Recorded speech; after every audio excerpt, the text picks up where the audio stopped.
Assalamu alaikum. Today we are going to discuss how to convert the format of the date. What is format is that you can see the selected column is showing the date of the birth.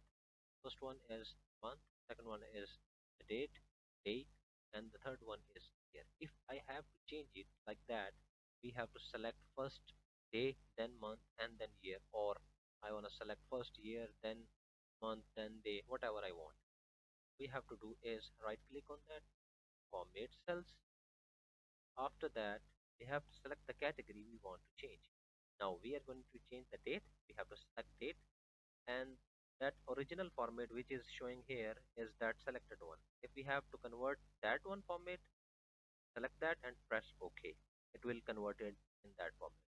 If I want to change it again, right click on it, format cell, date, and I'm going to select that one. This will show day, month, day, and the year. Now you can see that 19 is removed and the only last two characters are left of the year. If I have to change it again, right click, format cells, then I am going to select that one. Okay, now you can see that it has been changed.